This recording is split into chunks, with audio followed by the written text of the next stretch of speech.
आज हम लोग कक्षा 12 की हिंदी में अध्याय 6 के अंतर्गत सूर्यकांत त्रिपाठी निराला जी द्वारा रचित जो परिमल ग्रंथ से इनके संकलित है बादल राग नामक शीर्षक से आज अध्ययन करेंगे। सबसे पहले इसका संदर्भ लिखना होता है। प्रस्तुत पंक्तियां हमारी पाठ्य पुस्तक हिंदी काव्यखंड के सूर्यकांत त्रिपाठी निराला द्वारा रचित बादल राग नामक शीर्षक पाठ से लिया गया है। मैं लिखेंगे इसमें अभी बादल के माध्यम से संसार में नवजीवन का संचार करने के विषय में संकेत किया है। बादल ही संसार को जीवन प्रदान करते हैं। अगर बादल वर्षा न करें संसार में जीवन संभव नहीं है। जल ही जीवन है। संकेत कर रहे हैं कि झूम झूम मृदु गरज गरज घन घोर, झूम झूम मृदु गरज गरज घन घोर, राग अमर अंबर में भर निज रोर, झर झर झर निर्झर गिरीशर में। बता रहे हैं कि कहाँ कहाँ बरसो, तो झर झर झर निर्झर गिरीशर में, अघर मरु तरु मरम मर सागर में। अरे सरित तड़ित गति चकित पवन में। बता रहे हैं कि कहाँ कहाँ बरसो है बादल, ताकि जनजीवन का कल्याण हो।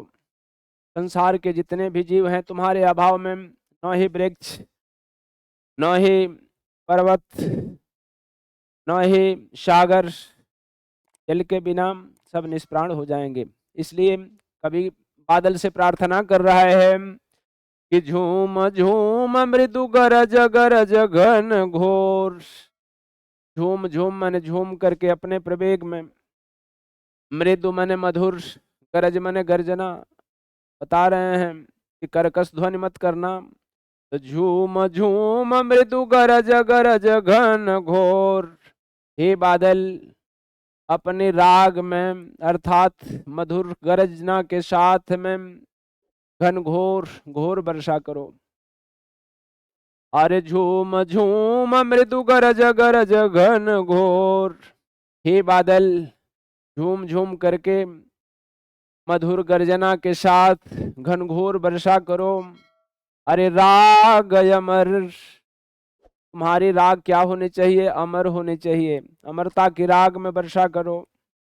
अरे अंबर में भरनी जरूर, इतना अमर राग करो ना। इतना राग मने होता है प्रेम, और राग अमर, राग मने होती है रागिनी। तो अमर, अमरता की रागिनी में तुम पूरे आकाश मंडल में, अंबर मने होता है आकाश, पूरे आकाश में निज मने अपने रोन मने गर्जना से, अपनी गर्जना से, अपने मधुर गर्जना से पूरे आकाश को गुंजायमान कर दो, गुंजित कर दो। और क्या करो? अरे झर झर झरा नेरे झरा गिरे शर में, अघर मरु तरु मर मर सागर में। कहाँ कहाँ वर्षा तुम्हें करना है? बता रहे हैं कि झर झर, झरझर का मतलब होता है जल का प्रवाह अर्थात जलधारा का। झरझराते हुए वर्षा करो। तो झर झर झर निर्झर गिरीशर में। कहाँ वर्षा करने के लिए करें कि निर्झर, निर्झर मैंने होता है झरना। जितने नदी झरने हैं ना, उस झरने में भी वर्षा कर देना। गिरी मने पर्वतों पर कर देना, सर मने तालाबों में कर देना, क्योंकि सभी तुम्हारे ही वर्षा से जीव ग्रहण करते हैं, सजल हो पाते हैं। तो बता रहे हैं कि झर झर झरा नेरे झर गेरे सर में, घर मरु तरु मर मर सागर में। कहाँ वर्षा करना? कि झरने में कर देना, पर्वतों पर करना, तालाबों में कर देना। और कहाँ करना? घर पर। घर का मतलब होता है सारे घर के आसपास दिव्य वातावरण में कर देना। अमरु, मरु तरु मरमर अर्थात मरु मने होता है मरुस्थल, मरुस्थल में जल की ज्यादा आवश्यकता होती है ना। तो मरुस्थल में जितने तरु हैं, वृक्ष हैं ना, वे मरमर, मरमर का मतलब मरी हुई अवस्था में पड़े रहते हैं, उनको भी वर्षा करके जीवंत कर देना हे बादल। तो घर मरु तरु मरमर सागर में, और कहाँ बरस देना, सागर में, क्योंकि सागर से ही तुम्हारा निर्माण होता है हे बादल। जब वाष्पीकरण होता है, आकाश में जाता है, फिर संघनित होकर के तुम्हें बादल के रूप में वर्षा करते हो ना। तो घर मरु तरु मरमर सागर में, असरित तड़ित गति चकित पवन में, और कहाँ वर्षा करना, सरित मैंने जितनी सरिताएं हैं, नदियां हैं, तड़ित, तड़ित गति चकित पवन में, और तड़ित मन होता है बिजली, आकाश से गिरने वाली बिजली को तड़ित बोलते हैं। तो तड़ित की गति से जो चकित मने आश्चर्य में पड़ा हुआ पवन है ना, उस पवन में, पवन के झकोरों के साथ तुम वर्षा कर देना। तो सरित तड़ित गति चकित पवन में, नदियों में वर्षा करना, और तड़ित बिजली के गर्जना से जो पवन आश्चर्य में पड़ा हुआ है ना, उसमें भी वर्षा कर देना। और कहाँ बता रहे हैं कि मन में बीजान गहन कानन में, मन में, लोगों के मन में, मन बड़ा देखे होंगे, जब तक वर्षा पड़ती है तो तनी ज्यादा वर्षा हो जाती है तो लोग व्याकुल हो जाते हैं, और नहीं वर्षा पड़ती, सूखा हो जाता तो फिर परेशानी हो जाती। तो उसी को करें कि जब सूखा पड़ जाता है तो मन में बीजन गहन कानन में, आनन आनन में, मन में जिनका मन बेचैन है, उद्विग्न है तुम्हारे जल के बिना, तो उनके मन में वर्षा कर देना ताकि वो गदगद हो जाएं। विजन का मतलब होता है बिना जन का निर्जन। गहन कानन में, गहन मने घने, कानन मने जंगल में, तो बिजन गहन कानन में, आनन आनन में, बिजन तो निर्जन घने जंगल है, उनमें भी वर्षा कर देना, क्योंकि आसपास के जंगल में तो पानी चला भी देते हैं लोग, लेकिन जंगलों की रक्षा करने वाले हे बादल तुम ही हो ना।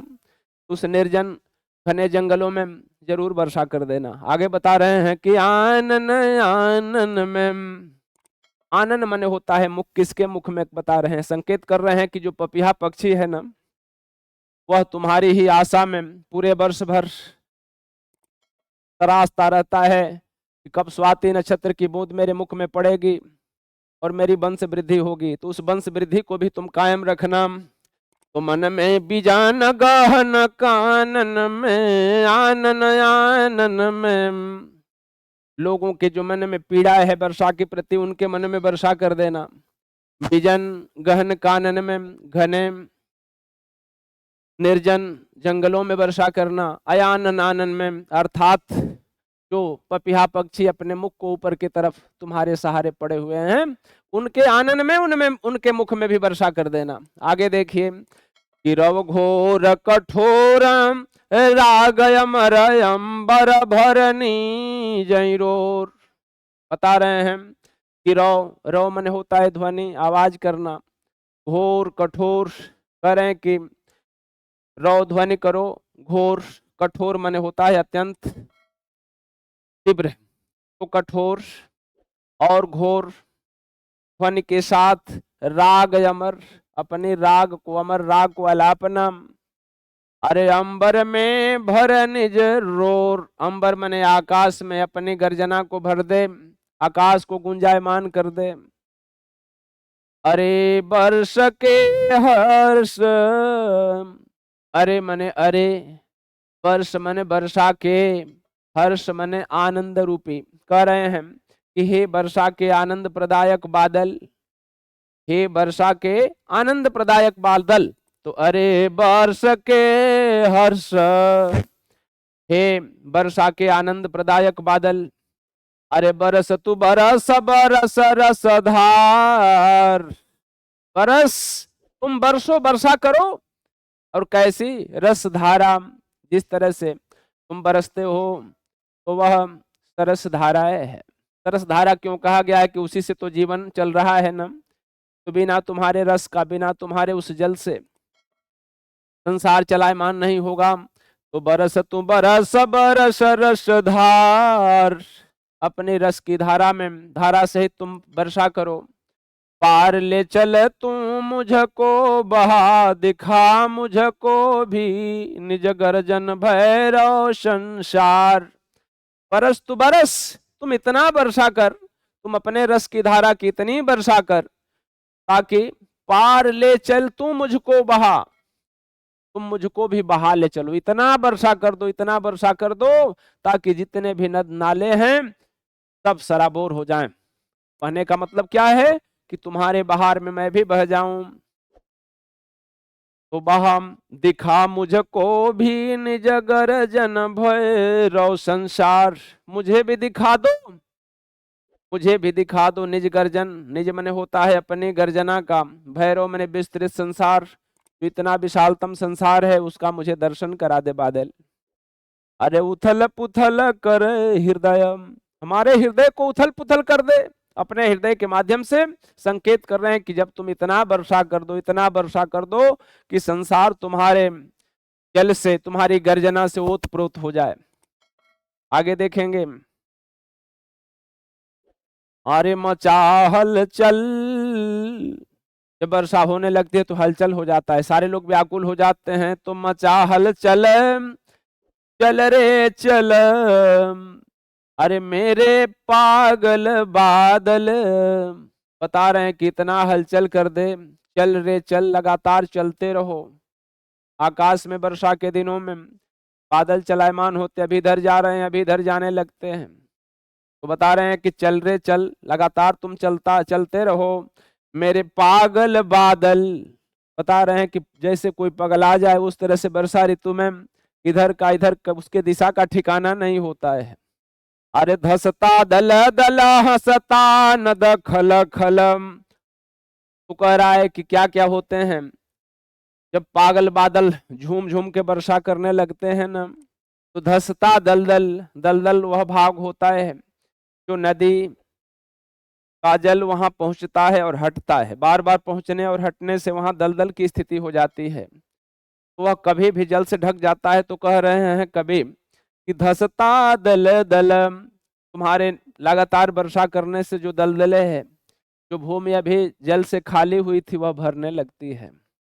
तो धसता जल, जल धसने का मतलब होता है कि जल से जल में धस जाता है, विलीन हो जाता है। हंसता नद खल खलम, जो नद है, नद मने होता है नदी नाले नदियां, ये जितने भी नद नाले हैं ना, ये सब हंसने लगते हैं, अर्थात भर जाते हैं, प्रफुल्लित हो जाते हैं। कहता कहता कुल कुल कल कल कल कलम, कह रहा है कि वह बहता है क्या करते हुए, कहता कुल कुल, कल कल की आवाज करते हुए बहने लगता है। अरे कल कल कल कल, कुल कुल, कुलकुलाहट कलकलाहट ध्वनि के साथ जितने नद नाला है प्रवाहित होने लगते हैं। हे वर्षाम, आगे देखिए कि देख देख नाचता हृदय, इस चीजों को देख करके हृदय गदगद हो जाता है, नाचने लगता है बेहवल होकर के। अरे बहने को महाविकल बेकल, जैसे लगी मान लीजिए कि बहने के लिए, अर्थात उसकी धारा के साथ ही बहने के लिए मन करता है कि थोड़ा तैर लेते। तो बहने को महाविकल बेकल, विकल का मतलब होता है बिहवल, बेकल का मतलब होता है व्याकुल, बिहवल हो करके और व्याकुल हो जाता है कि हम भी थोड़ा तैर लेते। इस मरोर से इसी शोर से, कह रहा है कि तुम्हारे जो चाल है ना, उसको देख करके मन में मरोर उत्पन्न हो जाता है, मन में आह भर जाती है कि मैं भी थोड़ा पैर तैर लेता। तो इस मरोर से इसी शोर से, इसी सोर्स और इसी मरोर से, अरे सघन घोर गुरु गहन रोर से, सघन घोर, सघन का मतलब अत्यंत घना, घोर मने गंभीर, गुरु मने जिसका द्रव्यमान अधिक है, गहन मने घना, रोर मने दहाड़ से। कह रहा है कि तुम्हारे इसे सघन घोर और अत्यंत भारी और घने दहाड़ से मुझे गगन का दिखा सघन वह छोर।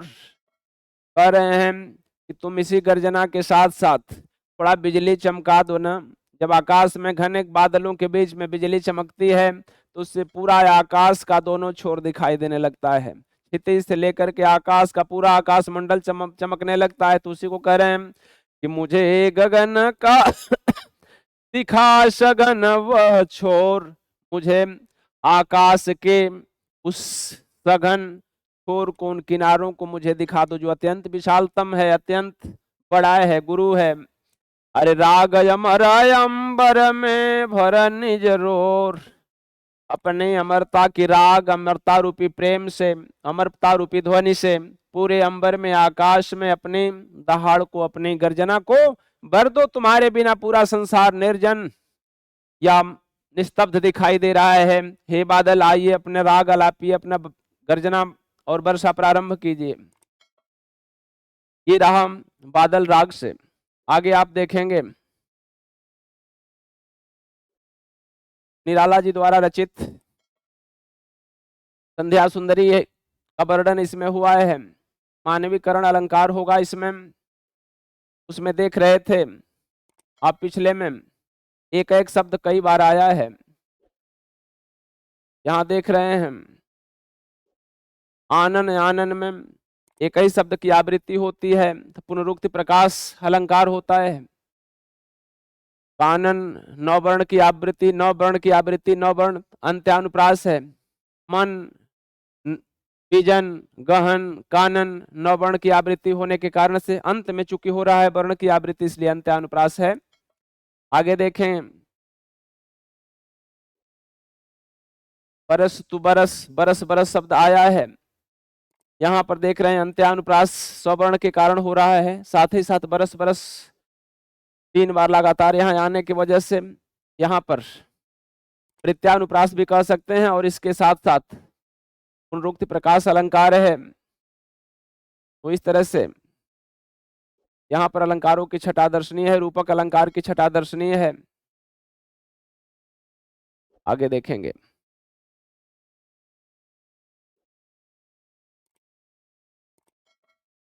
आज इसी के साथ साथ संध्या सुंदरी शीर्षक को देखेंगे।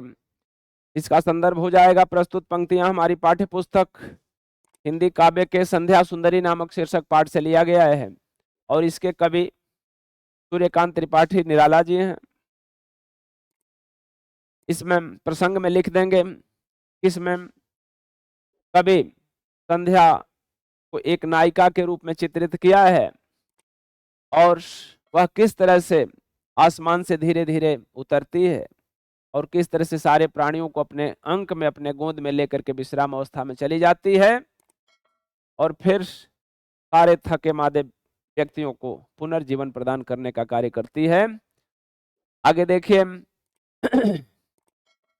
दिवसावसान का समय, मेघमय आसमान से उतर रही है, वह संध्या सुंदरी परी से धीरे धीरे धीरे, तिमिरांचल में चंचलता का नहीं कहीं आभास, तिमिरांचल में चंचलता का नहीं कहीं आभास, मधुर मधुर है दोनों उसके अधर, किंतु जरा गंभीर नहीं है उनमें हास विलास, हंसता है तो केवल एक तारा। बता रहे हैं संध्या सुंदरी का वर्णन करते हुए निराला जी बता रहे हैं कि दिवसावसान, दिवस धन अवसान, दिवस माने दिन होता है, अवसान का मतलब होता है समाप्त होना, अर्थात दिन समाप्त हो रहा है और संध्या सुंदरी की स्थिति यहाँ से शुरू हो रही है। जब दिन समाप्त हो जाता है तभी तो संध्या आती है ना। तो दिवसावसान का समय, दिन के समाप्त होने का समय है। मेघमय, मेघमय का मतलब होता है, मय मने होता है युक्त, बादलों से युक्त, आसमान मने आकाश से उतर रही है। जैसे बादल आकाश से ही तो उतरते हैं ना, तो जिस तरह से काले काले बादल आकाश से उतरते हैं उसी तरह से संध्या रूपी सुंदरी आकाश से धीरे धीरे धीरे धीरे काले रंग का जैसे बादल आते हैं उस तरह से उतर रही है, अर्थात धीरे धीरे अंधेरा हो रहा है। वह संध्या सुंदरी परी से, परियों को बताया जाता है कि उनके पंख होते थे और आसमान से उड़ते उड़ते धीरे धीरे आती थी ना, तो जिस तरह से परियां आकाश से उड़ते हुए आती थी उसी तरह से यह संध्या रूपी सुंदरी परिसी माने परी के समान धीरे धीरे धीरे इस पृथ्वी पर, इस भूलोक में उतर रही है। देख रहे हैं परिसी, सी सी का प्रयोग होता है, उपमा अलंकार है। संध्या सुंदरी, संध्या रूपी सुंदरी रूपक अलंकार है, मानवीकरण अलंकार है। आगे देखें, तिमिरांचल में चंचलता का नहीं कहीं आभास। तिमिरांचल, तिमिर माने होता है अंधकार, अंचल, अंचल का मतलब होता है वह पूरा गुच्छ समूह। तिमिरांचल, तो तिमिरांचल में चंचलता का नहीं कहीं आभास। यह पूरा जो तिमिरांचल है अंधकार से घिरा हुआ जो क्षेत्र है उसमें कहीं चंचलता का आभास नहीं हो रहा है, अर्थात कहीं चंचलता नहीं है। सुबह के आभा में उषा काल में देखे होंगे प्रत्येक प्राणी अपने शिकार के लिए अपने आहार विहार में सभी चलायमान हो जाते हैं, लेकिन शाम को सभी विश्राम अवस्था में जा रहे हैं। तो उसी की कवि कल्पना करे कि तिमिरांचल में चंचलता का नहीं कहीं आभास। पूरे तिमिरांचल में जो अंधेरा का साम्राज्य फैला हुआ है उसमें कहीं भी चंचलता दृष्टिगोचर नहीं हो रही है, आभास नहीं हो रही है, सब शांति वातावरण बना हुआ है। अरे मधुर मधुर है दोनों उसके अधर, अधर मन होता है होठ, पृथ्वी और आकाश दोनों मानो उसके क्या हैं, दोनों होठ हों, लेकिन उसमें कहीं भी दोनों अधर में मधुर हैं, बिल्कुल मृदु हैं। और क्या बता रहे हैं, किंतु जरा गंभीर, लेकिन वो क्या है, गंभीर अवस्था में पड़े हुए हैं। पृथ्वी पृथ्वी की तरह से, आकाश आकाश की तरह से, तो मधुर मधुर है दोनों उसके अधर, अधर माने दोनों होठ जो है ना, पृथ्वी और आकाश रूपी होठ बिल्कुल मधुर है, मृदु है। अरे किंतु जरा गंभीर नहीं है, अरे उनमें हास विलास, थोड़ा गंभीर है, नहीं है उसमें, अर्थात उसमें नहीं है हास विलास। जैसे प्रातः काल हास विलास होता है प्रकृति में ना, वैसा उसमें हास विलास देखने को कहीं नहीं मिलता, बिल्कुल शांति दिव्य वातावरण है।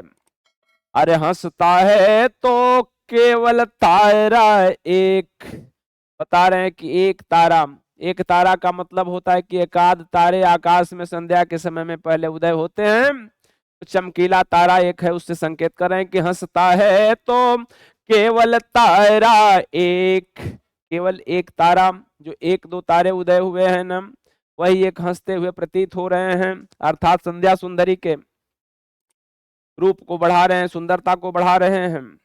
आगे देखेंगे और कैसा शोभायमान हो रहा है वह एक तारा, तो गुथा हुआ उन घुघराले काले काले बालों से, अरे हृदय राज की रानी का यह करता है अभिषेक। गुथा हुआ है उन घुघराले काले काले बालों से, कह रहा है कि वह गुथा हुआ है, जैसे नायक नायिका एक साथ हों और नायिका के बाल से वह गुंथ जाए, वह ढक जाए, उस तरह की स्थिति दिखा रहा है कि पूरा आकाश जो वातावरण है, दिव्य वातावरण, ये पूरा अंधकार से ढका है, अर्थात अंधकार रूपी काले काले बादलों से नायिका के मानो काले काले बाल हों और उसमें से वह ढका हुआ अपना प्रकाश बिखेर रहा है, गुंथा हुआ उन घुघराले काले काले बालों से। अरे हृदय राज की रानी का यह करता है अभिषेक। हृदय राज्य अर्थात पूरे हृदय से वह जो रानी है, किस रानी को, अंधकार रूपी या संध्या रूपी रानी को अपने हृदय से वह अभिषेक कर रहा हो, स्वागत कर रहा हो। इस तरह से वह पूरे अंधकार में एक दीपक के समान वह जलता हुआ तारा पूरी अपनी संध्या रूपी रानी को स्वागत करता है, अभिषेक करता है।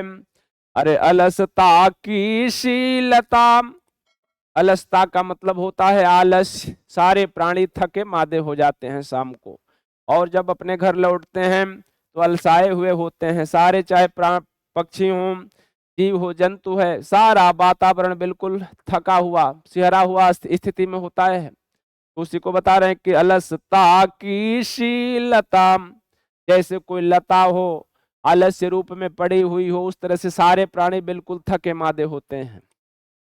किंतु कोमलता की वह कली, सखी निरवता के कंधे पर डाले बाम।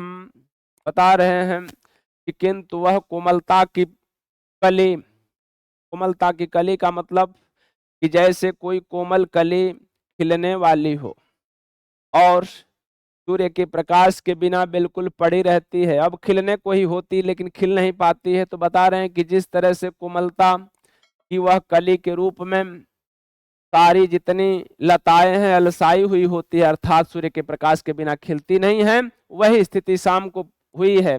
सारे प्राणी बिल्कुल आलस्य में थके मादे पड़े हैं। अरे सखी निरवता के कंधे पर डाले बाम। सखी निरवता, निरवता का मतलब होता है बिल्कुल नीरव वातावरण, बिल्कुल शांत वातावरण। तो नीरव मानो निरवता उसकी सखी है, और उसके कंधे पर हाथ डाले या बाह रख करके, जैसे सखी सखी के हाथ पर, मित्र मित्र के कंधे पर हाथ डाल के चलते हैं ना, कभी कल्पना कर रहा है कि वह निरवता रूपी सखी के कंधे पर हाथ डाल करके और संध्या रूपी परी धीरे धीरे विचरण कर रही है। अरे छाहसी अंबर पथ से चली, छाह के समान अर्थात छाया के रूप में, बिल्कुल काली छाया के रूप में अंबर मने आकाश रूपी मार्ग से चल पड़ी है। धीरे धीरे संध्या, धीरे धीरे अंधेरा बढ़ रहा है। अरे नहीं बजती उसके हाथों में कोई बीड़ा। बीड़ा का मतलब क्या है?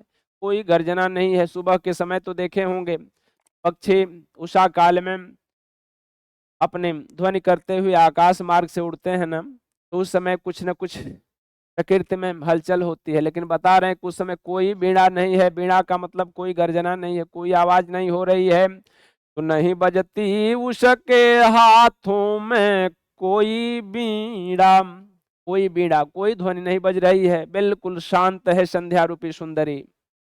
अरे नहीं होता कोई अनुराग राग आलाप, नुपुरों में भी रुन झुन नहीं।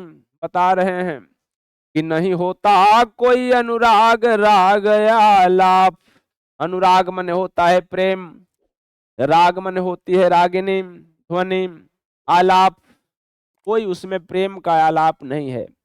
नायिका में प्रेम के कारण बताया जा रहा है कि जितनी भी नायिकाएं हैं ना, सारे नायिका में अनुराग होता है, राग होता है, और अनुराग रूपी राग को अलापते हैं, बोलते हैं, प्रकट करते हैं। लेकिन उस संध्या रूपी सुंदरी जो है ना, उसके पास न तो अनुराग है, न तो राग है, न ही कोई आलाप है, कोई ध्वनि नहीं है, आलाप भी नहीं रही है। और क्या बता रहे हैं कि नुपुरों में भी रुन झुन नहीं। नुपुर माने होता है पायल, जो पैर में पायल बजते हैं ना, तो उस सुंदरी, ऐसी सुंदरी है, ऐसी सुंदरी है संध्या रूपी सुंदरी ना, तो उसके जो नुपुर हैं उसमें भी रुनझुन जैसे झुनझुनाहट की आवाज नहीं है, बिल्कुल शांत है।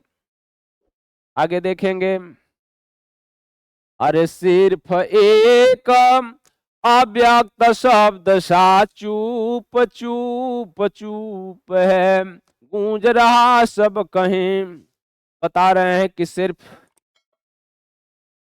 एक अव्यक्त, अव्यक्त का मतलब होता है जिसको व्यक्त न किया जा सके। तो ठीक बिल्कुल कह रहे कि सिर्फ एक अव्यक्त शब्द सा चूप चूप चूप है, गूंज रहा सब कहीं।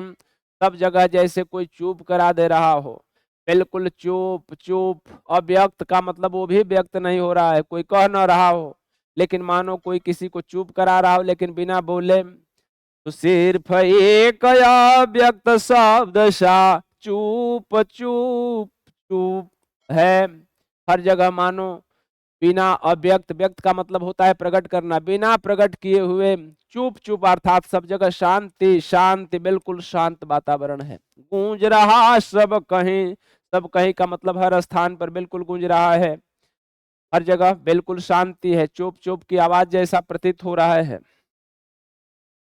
और बता रहे हैं कि व्योम मंडल में जगती तल में, कहाँ कहाँ शांति है कि व्योम मंडल में, व्योम मन होता है नभ आकाश, आकाश मंडल में, जगती तल में, जगत मन यह संसार, इस पृथ्वी भूलोक में भी बिल्कुल हर जगह क्या है, चुप चुप की आवाज है, बिल्कुल हर जगह शांति है। चाहे आकाश में देखिए तो शांति, पृथ्वी पर देखिए तो शांति, हर जगह सभी दिशाओं में शांति व्याप्त है। अरे सोती शांत सरोवर पर उषय अमल कमल दल में, कहाँ कहाँ शांति है, जैसे मानो सोती मैंने विश्राम करती हो शांत सरोवर, सरोवर मैंने तालाब, शांत तालाब के जल में वह विश्राम कर रही हो, उस अमल कमलिनी दल में, अमल मने होता है स्वच्छ, कमलिनी मने कमल, दल मने समूह में, मानो वह विश्राम करने के लिए कमलिनी के दल में, कमलिनी के पुष्पों के समूह में वह विश्राम करने की स्थिति में आ गई हो, जो बिल्कुल स्वच्छ है, स्वच्छ स्थान देख करके मानो वह संध्या रूपी सुंदरी तालाब में उतर गई हो। अर्थात कहने का तात्पर्य यह है कि चाहे तालाब हो, चाहे जल हो, स्थल हो, नभ हो, हर जगह बिल्कुल शांति व्याप्त है और वह अंधेरा फैला हुआ है। कल्पना कर रहा है कभी कि व्योम मंडल में जगती तल में, सोती शांत सरोवर पर उषय अमल कमलिनी दल में, तो वह आकाश मंडल में, इस पूरे जगत तल में, संसार में और सरोवर में भी बिल्कुल संध्या रूपी सुंदरी का प्रभाव फैल चुका है, मानो वह शांत सोने के लिए, विश्राम करने के लिए स्वच्छ कमलिनी के समूह को चुन लिया हो, क्योंकि कमल भी सोने लगता है ना, जैसे सूर्य उदय होता है वैसे ही कमल खिल जाता है, और जैसी ही संध्या होती है और वह बिल्कुल शयन की अवस्था में हो जाता है, तो मानो वह संध्या रूपी सुंदरी अपने सोने के लिए, विश्राम करने के लिए स्वच्छ कमलिनी दल का चयन कर लिया हो। आगे देखिए कि सौंदर्य गर्विता सरिता के अति विस्तृत बक्षय स्थल में, सौंदर्य गर्विता, सौंदर्य माने सुंदरता के गर्व से परिपूर्ण, सरिता के अर्थात उस नदी के, अति विस्तृत अत्यंत विस्तृत वक्षस्थल, पृथ्वी का बिल्कुल जो वक्षस्थल, छाती जो चौरस फैली हुई है, उस पर संध्या रूपी सुंदरी मानो विश्राम करने के लिए वहां पहुंच गई हो। कहने का तात्पर्य वही है कि चाहे वह सरोवर हो, चाहे कमल दल हो, या फिर सरिता हो, हर जगह बिल्कुल अंधेरा अंधेरा फैल गया है, संध्याकालीन स्थिति चारों तरफ व्याप्त है। तो धीर वीर गंभीर शिखर पर हिमगिरी अटल चल में, कहाँ कहाँ है कि धीर वीर गंभीर शिखर पर हिमगिरी अटल चल में, हिमगिरी का बता रहे हैं कि पृथ्वी पर तो जल में, थल में, स्थल में, आकाश में थी ही, और पर्वतों पर भी अंधेरा हो रहा है, वहां भी संध्या पहुंच गई। तो कह रहे कि हिमगिरी, हिमालय पर्वत, गिरी माने पर्वत, हिम माने हिमालय, हिमालय जो उतना उत्तुंग अर्थात ऊंची ऊंची जो श्रेणियां हैं ना, उस पर भी वह कैसा है, अटल, अचल, अटल का मतलब जो हिले डुले न टल न सके, अचल का मतलब होता है बिल्कुल जो चलायमान न होता हो, उस स्थान पर भी जो धीर है, वीर है और गंभीर है, बिल्कुल धैर्यशाली और वीर के समान गंभीरता रूपी स्थिति में पड़ा हुआ है, उसके शिखर पर भी इसका प्रभाव हो गया है, अर्थात हिमालय की तुंग श्रेणियों पर भी, ऊंची ऊंची श्रेणियों पर भी संध्या की छटा दर्शनीय है। उताल तरंगा घात प्रलय घन गर्जन जलधि प्रबल में, वही नहीं करे कि नदियों में तो इसका प्रवाह है ही, सरोवरों में है ही, कमल पुष्प पर भी है, लेकिन और कहाँ आसन जमा दिया है कि उताल तरंगा घात प्रलय घन, अरे गर्जन जलधि प्रबल में। हिमालय की जहां ऊंची श्रेणियों पर संध्या सुंदरी के अंधकार का प्रभाव है, वही कहाँ है उताल का मतलब होता है बिल्कुल ताल, उठी हुई, ऊ और ताल अर्थात उठना और गिरना। इस तरह से जो तरंगे चलती है ना, जलधि मने समुद्र में, तो जलधि में जो समुद्र बादल के समान गर्जना करता है प्रलय के समान, अर्थात उसकी लहरें उठती हैं और गिरती हैं। ज्वार आता है और भाटा, उठने को ज्वार और गिरने को भाटा कहते हैं ना। तो जिस तरह से समुद्र में ज्वार भाटा उठता है और गिरता है, प्रलय के समान होता है, तो उसी को करे कि उताल तरंगा घात प्रलय घन, गर्जन जलधि प्रबल में। करे कि जो बादल प्रलय के समान गर्जना करती है, और जो समुद्र जो अत्यंत प्रबल है, उताल तरंगों को उत्पन्न करने वाला है ना, वहां भी अंधेरा व्याप्त हो चुका है।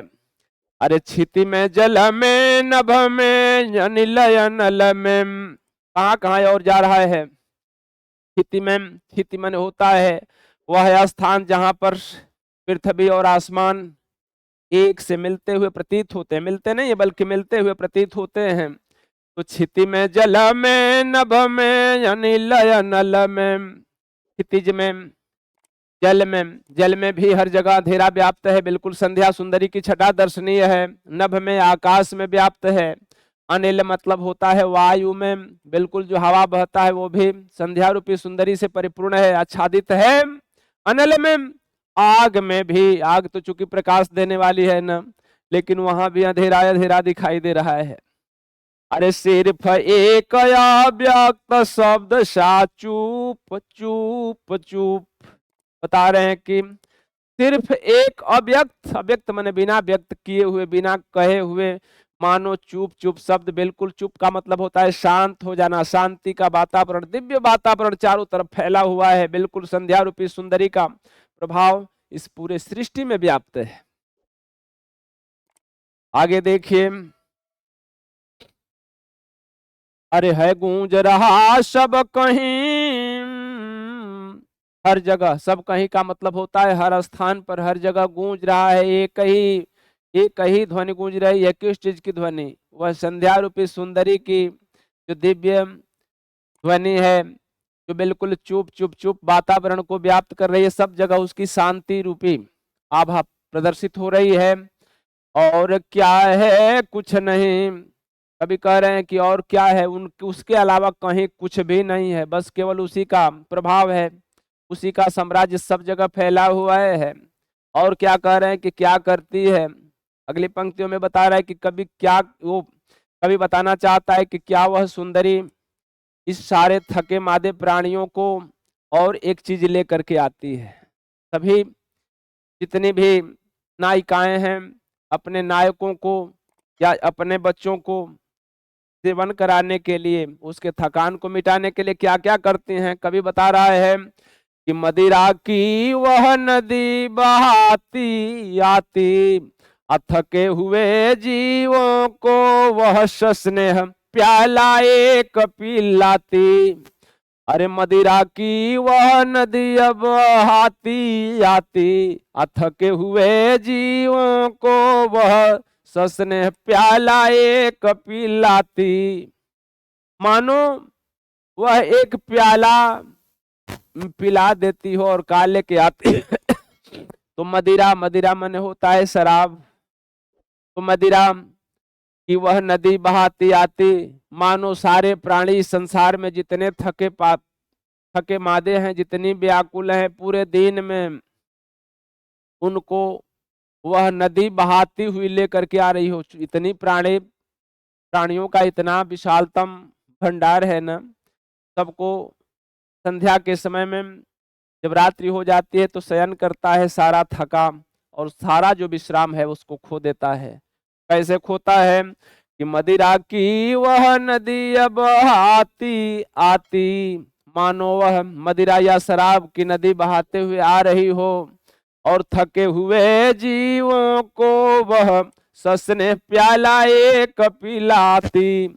जितने थके हुए इस सृष्टि में जीव है ना, उनको सस्नेह का मतलब होता है प्रेम सहित, स्नेह माने होता है प्रेम, स्व माने होता है सहित, प्रेम सहित प्याला एक पिलाती, एक प्याला एक कप सबको पिला देती है और सारे प्राणी आराम से सोते हैं और सुबह फिर सारे विश्राम को खो करके फिर कार्य में संलग्न हो जाते हैं। आगे देखिए, पिलाती है, इसके बाद क्या करती कि सुलाती उन्हें अंक पर अपन, अंक का मतलब होता है गोद, फिर यह संध्या रूपी सुंदरी अपने गोद में ले करके सो जाती है। अरे दिखलाती फिर विस्मृति के अगणित मीठे सपन, फिर क्या करती है, जो प्राणी नशा में मुक्त हो, नशा से उन्मुक्त हो करके बिल्कुल शयन की स्थिति में पड़ जाता है, तो दिखलाती विस्मृति के अगणित मीठे सपन, अपने अंक में जब अपने गोद में ले करके और सो जाती है सारे प्राणियों को ना, तो फिर क्या करते हैं, उनको धीरे धीरे थकान को मिटाती है और अगणित, अगणित का मतलब होता है जिसका गणित न किया जा सके, अर्थात असंख्य, असंख्य क्या दिखाती कि विस्मृति के, विस्मृति का मतलब उनके सारे पूरे दिन की जितनी यादें होती हैं जिसमें हलचल में वह परेशान रहता है, बिल्कुल उसको विस्मृत कर देती है, धीरे धीरे निकाल करके और विस्मृत भुला देती है और फिर नया सपने का संचार करते, उसी को बता रहा है कि दिखलाती फिर विस्मृति के अगणित मीठे सपन, फिर जितने भी स्वप्न रूपी, स्वप्न के स्वप्न दिखा दिखा करके विस्मृति को, सारे चीजों को, विस्मृत माने होता है भुला देना, सारी जितनी भी दिन भर की याद होती है ना, थकान के साथ साथ उस सारी यादों को भी मिटा देती है।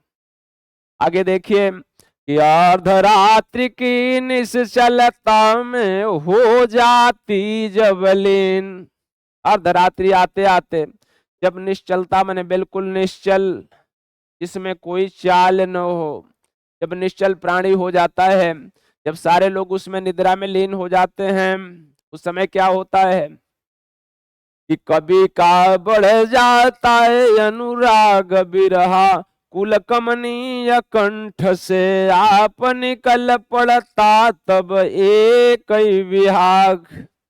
बता रहे हैं कभी अपना भी थोड़ा 3 लाइन जोड़ रहे हैं कि कभी का बढ़ जाता है अनुराग, कभी का भी मान बढ़ जाता है। जब इस तरह देखता है कभी कि चलो संध्या रूपी सुंदरी आकर के एक कप मदिरा पिला करके सारे लोगों को सुला दिया ना, आज जितनी उसकी दिन भर की याद थी सारे याददाश्तों को भुला करके विस्मृत करा करके बिल्कुल स्वच्छंद कर दे, कभी सोचता है कि अब मैं अपना राग अलापूं और सारे प्राणी सुने, तो कभी का बढ़ जाता है अनुराग, कभी का जो अनुराग है यह भी प्रेम उछल पड़ता है, क्या करने के लिए, विरहा कुल कमनीय कंठ से, विरह से आकुल, विरहाकुल का मतलब होता है विरह से आकुल, बेचैन हो जाता है, इसलिए कमनीय कंठ से, कमन कामना का मतलब होता है इच्छा, अपने हार्दिक इच्छा कि मैं भी कुछ सुना लूं, ऐसे कंठ से आप निकल पड़ता तब एक विहाग,